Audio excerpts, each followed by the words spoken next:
ఇంటి ఓనర్తో మాట్లాడి మొత్తానికైతే అక్షయ్, భానుమతి, పార్వతి వాళ్ళని ఎదురింట్లో ఉండేలా చేస్తారన్నమాట అవని. అయితే ఇదంతా అవని చేసిందని తెలియక భానుమతి పరిస్థితి చూసి అక్షయ్, పార్వతి అయితే ఎదురింట్లో ఉండేందుకు ఒప్పుకుంటారు. ఇక ఒకసారి వెళ్ళి పలకరించి వద్దామని చెప్పేసి రాజేంద్రని తీసుకొని వీళ్ళ దగ్గరికి అయితే వెళ్తుందన్నమాట అవని. అయితే రాజేంద్రని చూడగానే వాళ్ళమ్మ భానుమతి అయితే ఆప్యాయంగా పలకరిస్తుంది అన్నమాట. ఎలా ఉన్నావురా రాజేంద్ర, రా లోపలికి రా అని చెప్పేసి తీసుకెళ్తుంది అనమాట. కానీ పార్వతి, అక్షయ్ మాత్రం ఒక్క మాట కూడా మాట్లాడరు. నువ్వు తల్లివి కాబట్టి ఆప్యాయంగా పలకరించావమ్మా, కానీ నా భార్య మాత్రం ఒక్క మాట కూడా మాట్లాడలేదు చూసావా అని చెప్పేసి రాజేంద్ర ప్రసాద్ అయితే అంటాడనమాట. ఇక ఆ మాటలకు పార్వతి కూడా కోపంగా, భార్య కొడుకు వద్దనుకుని కోడలే కావాలనుకున్న వాళ్ళపై ఈ మాత్రం కోపాలు పంతాలు ఉంటాయని మీ కొడుకు చెప్పండి అత్తయ్య అని చెప్పేసి అంటదనమాట. మంచి ఏంటో తెలుసుకోలేని వాళ్ళకి ఎంత చెప్పినా వ్యర్థమేనని నీ కొడులకి చెప్పమ్మా అని చెప్పేసి రాజేంద్ర ప్రసాద్ అయితే కౌంటర్ ఇస్తాడు. మధ్యలో అవని ప్లీజ్ మావయ్య కాసేపు మౌనంగా ఉండండి అని చెప్పేసి పార్వతి దగ్గరికి అయితే వెళ్తుంది అనమాట. అత్తయ్య ఎప్పటికైనా అర్థమైందా మన సొంత ఇంటికి పరాయి ఇంటికి ఉన్న తేడా అని చెప్పేసి అంటదనమాట. అసలే కోపంతో ఉన్న పార్వతి అవని మాటలతో ఇంకా కోపం ఎక్కిపోయి, అంటే ఇప్పుడు మా పరిస్థితి చూసి సంతోషంతో ఎగురుదామని వచ్చావా? అసలు మా కుటుంబం మొక్కలు అవడానికి నువ్వే కారణం. అది తెలుసుకోలేనంత అమాయకురాలను కాదు నేను. నీలా మాటలతో మాయ చేయడం నాకు రాదు, చేతల్లో చూపించడం అంతకంటే రాదు అని చెప్పేసి అవనీనైతే తిడతాది అనమాట. ఇక ఇంతలో రాజేంద్ర ప్రసాద్ అయితే అవునవును, మీరు తెలివైన వాళ్ళు అయి ఉంటే ఈ పాటికి మీకోసం అవని ఎంత తాపత్రయపడుతుందో అర్థం చేసుకునేవాళ్ళు. ఖచ్చితంగా మీరు అమాయకులే. అయినా అక్షయ్ ఒక మాట చెప్పు, అవనీకి నీకంటే ఎక్కువ పవర్స్ ఇచ్చానని ఎంత ఎగిరావు? అసలు ఆమెకి ఏం తెలుసు అన్నావు? మరి అన్నీ తెలుసు అనుకున్న నువ్వు చేసింది ఏంటి? ఇష్టం వచ్చినట్లుగా సంతకాలు చేసి కంపెనీని సర్వనాశనం చేసావు కదరా. ఇందుకైనా సైనింగ్ పవర్ కావాలని అంతా రాద్ధాంతం చేసావు. దీనికి ఇప్పుడేమంటావు చెప్పరా అని చెప్పేసి రాజేంద్ర ప్రసాద్ అయితే అంటాడనమాట. ఇక ఆ మాటతో అక్షయ్ అయితే షాక్ అయిపోతాడు. ఇక మళ్ళీ రాజేంద్ర ప్రసాద్కి అవని అయితే మావయ్య ఇలాంటి సమయంలో మళ్ళీ దాని గురించి మాట్లాడటం వల్ల మిగిలేది బాధే కదా, తప్పులు ఎవరైనా చేస్తారని చెప్పేసి అక్షయ్ని అయితే సపోర్ట్ చేస్తారనమాట అవని. కానీ ఇక అక్షయ్ మాత్రం చాలు కాపు, అసలు ఇదంతా జరగడానికి నువ్వే కారణం. మా ఇంట్లోంచి వెళ్ళిపోయిన తర్వాత మాకు శాశ్వతంగా కనిపించకుండా పోవాల్సింది, కానీ మా కళ్ళ ముందు తిరుగుతూ మాకు దగ్గర అవడానికి ట్రై చేసావు. నీ ముఖం చూస్తేనే నాకు కాన్సన్ట్రేషన్ పోతుంది. ఆ రోజు కూడా అలానే అవి ఏం చేస్తున్నానో తెలియకుండా సంతకాలు చేసేసా అని చెప్పేసి అవని మీదకి నెడతాడనమాట. ఇక ఇది వినగానే రాజేంద్ర ప్రసాద్ ఇంకా 4 తిట్లు అయితే పెట్టి అక్కడి నుంచి అయితే వెళ్ళిపోతాడు. ఇక కమల్, శ్రీకర్ అయితే వాళ్ళ పిల్లలు ఏం చేస్తున్నారు అని చెప్పేసి చూస్తూ ఉంటారనమాట. ఇక ఎక్కడా కనిపించకపోయేసరికి గట్టిగా పిలుస్తారు. ఏంటి పల్లవి ఏం చేస్తున్నావమ్మా అని చెప్పేసి కమల్ అడిగితే ఫోన్లో సినిమా చూస్తున్నా అని చెప్పేసి చెప్తుంది అనమాట. శ్రేయ నువ్వేం చేస్తున్నావు అని చెప్పేసి శ్రీకర్ అయితే అడగగానే గేమ్స్ ఆడుకుంటున్నా అని చెప్పేసి అంటదనమాట. అబ్బో, దేశానికి ఉపయోగపడే పనులే చేస్తున్నారుగా, మరి వంట ఎవరు చేస్తారమ్మా అని చెప్పేసి అడుగుతారనమాట. అయ్యో నాకు రాదని పల్లవి అయితే అంటది.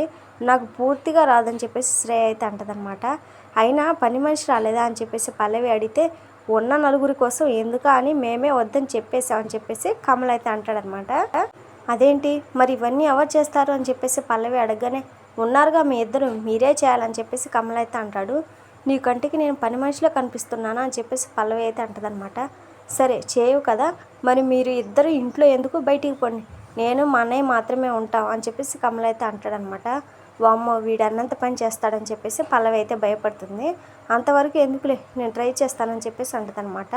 నేను కూడా చేస్తానని చెప్పేసి శ్రేయ అయితే అంటదనమాట. టాస్ వేసి మరి రోజుకొకళ్ళు వంట చేయండి అని చెప్పేసి కమల్ అయితే డిసైడ్ చేస్తాడనమాట.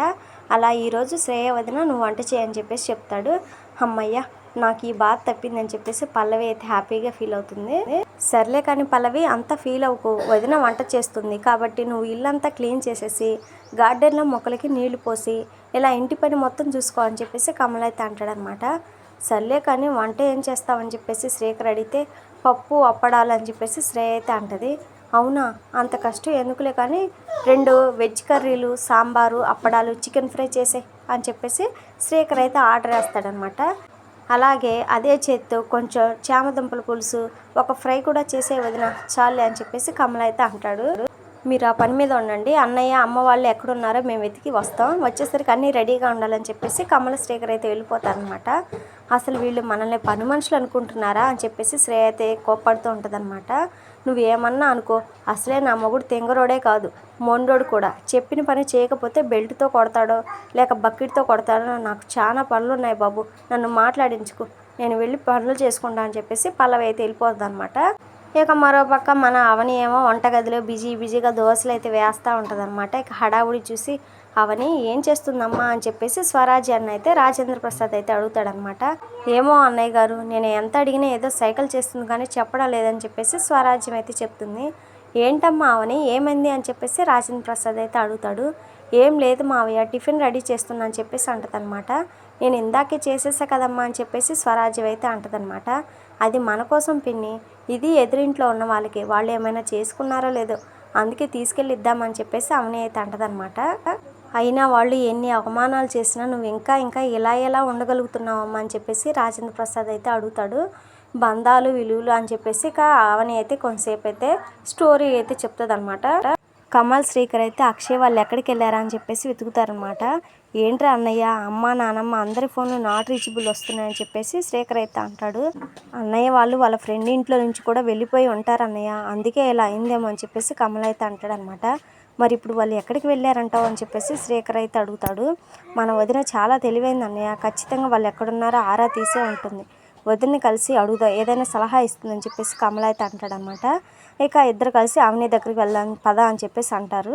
ఇక టిఫిన్ బాక్సులు తీసుకొని ఇక ఎదురింటికి అయితే వెళ్తుంది అనమాట. అవని అన్ని టీపాయ్ మీద పెట్టి అత్తయ్య గారు అమ్మమ్మ గారు రండి అని చెప్పేసి పిలుస్తూ ఉంటుంది అనమాట.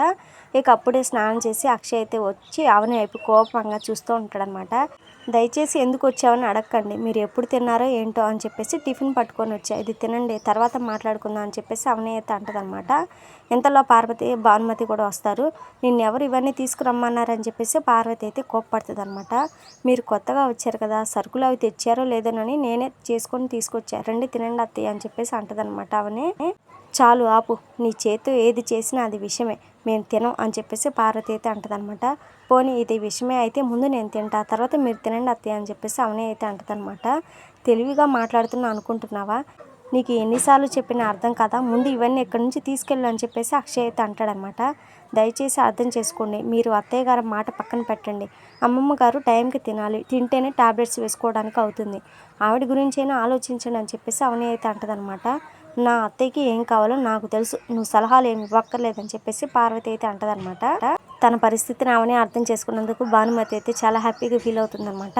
రే మీ గొడవ ఆపండ్రా, ముందు తిందాం అన్నట్టుగా లుక్ ఇస్తుంది. అయినా కానీ అక్షయ్ మా ఊరుకోడు, మాకు ఏం కావాలో మేము చూసుకుంటాం, అన్నం పరబ్రహ్మ స్వరూపం అంటారు కదా, దాన్ని విసిరేయడం కరెక్టా అని చెప్పేసి అక్షయ్ అడుగుతాడు. అయ్యో లేదండి అని చెప్పేసి అవని అయితే అంటదనమాట. మరి ఇప్పుడు నువ్వు ఇవన్నీ తీసుకెళ్ళకపోతే జరిగేది అదే, నా చేత ఆ తప్పు కూడా చేయించుకొని చెప్పేసి అక్షయ్ అయితే అంటారనమాట. ఇలా చెప్పేసి అక్షయ్ పార్వతి లోపలికైతే వెళ్ళిపోతారు. కనీసం మీరైనా తినండి అమ్మమ్మ అని చెప్పేసి అవని అయితే అంటదనమాట. తిందామని ముందుకు వచ్చినా వాళ్ళు ఏమైనా అంటారేనని వెనక్కి వెళ్ళిపోతుంది అనమాట భానుమతి. ఇక చేసేదేం లేక ఆ బాక్సులన్నీ తీసుకొని మళ్ళీ ఇంటికైతే వస్తానమాట అవని. ఏమ్మా నేను చెప్పినట్లే జరిగిందా అని చెప్పేసి రాజేంద్ర ప్రసాద్ అయితే అడుగుతాడు. కానీ అవని మాట్లాడకుండా లోపలికైతే వెళ్ళిపోతుంది. అవనిని ఎంతలా అవమానిస్తున్నా తిడుతున్నా మీకు మీ భాషలో చెప్తేనే అర్థమవుతుందిరా, వస్తున్నా ఉండండి అని చెప్పేసి కోపంగా బయటకైతే వెళ్తాడనమాట రాజేంద్ర ప్రసాద్. ఏవండోయ్ ఎదురింటి వాళ్ళు అని చెప్పేసి కేకలు అయితే వేస్తాడు. ఇక అది వినగానే అవని అయితే ఒకసారిగా షాక్ అయిపోతుంది అనమాట. ఇక అప్కమింగ్ ఎపిసోడ్లో అయితే అవని అయితే మళ్ళీ బాక్స్ సర్దుతూ ఉంటుంది అనమాట.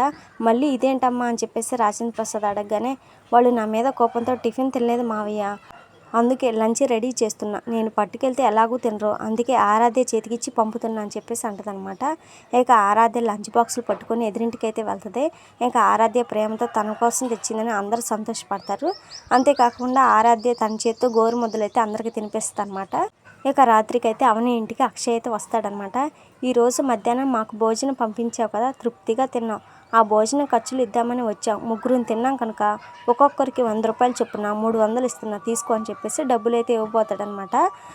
అది చూసి రాజేంద్ర ప్రసాద్కి అయితే బాగా కోపం వస్తుందన్నమాట. ఇక అవని అయితే కన్నీళ్లతో ఆ డబ్బు వంక అక్షయ్ వంక దీనంగా చూస్తుంది. మరి అవని ఎలా రియాక్ట్ అవుతుంది ఏంటి అనేది నెక్స్ట్ ఎపిసోడ్లో చూద్దాం ఫ్రెండ్స్. మరి మన వీడియోస్ని మిస్ అవ్వకుండా ఉండాలంటే ఛానల్ని సబ్స్క్రైబ్ చేసుకుని సపోర్ట్ చేయండి. Thank you.